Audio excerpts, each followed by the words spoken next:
Okay, so Luke chapter 8, verse 5. It's continuing from verse 4. Jesus is about to speak a parable.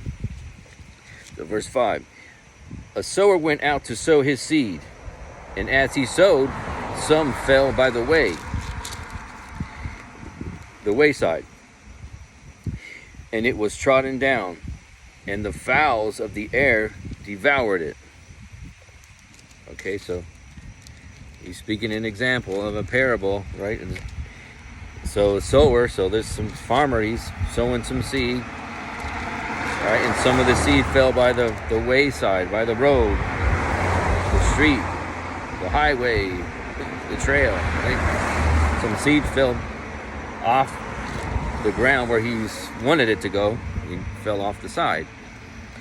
So it's saying the fowls or the birds, right, ate it, and it was trodden down. So because people walking by, they're just going to walk on top of the seed that guys sowed that didn't make it into the good ground, right? And then birds are eating it.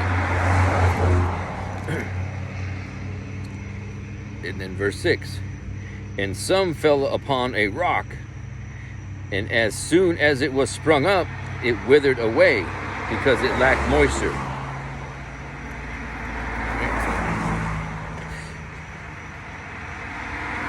Right, so that's why if the seed goes into good ground, it's going to produce all that it's meant to produce.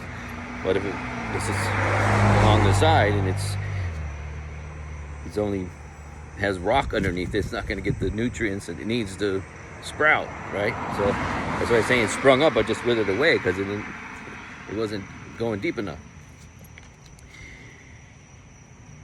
In verse 7, and some fell among thorns, and the thorns sprang up with it and choked it, right? So again, some seeds fall on different kind of ground that's not the optimal ground that he wanted for the seed to be planted, right? So he put the seeds in thorns, the thorns just going to choke it out. It's not going to produce, right? So it just choked it. And then verse 8, and other fell on good ground and sprang up and bare fruit 100-fold.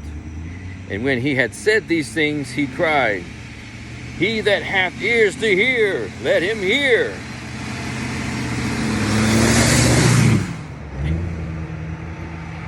You see, Jesus he's giving them a parable, right? So he's giving an example of the seed, which is the seed, right? So, because in verse 8 it says, in other the seed fell on good ground, right? That's what the sower wanted it to go, and it sprang up and bare fruit 100-fold. So it did what it was supposed to do. So then it says, and when he had said these things, so it's saying when Jesus finished with this part of the parable, Jesus is crying, not tears, right? Crying is loud, weeping is tears. But this says he cried, he that hath ears to hear, let him hear. Wow, because remember, all these people are coming everywhere.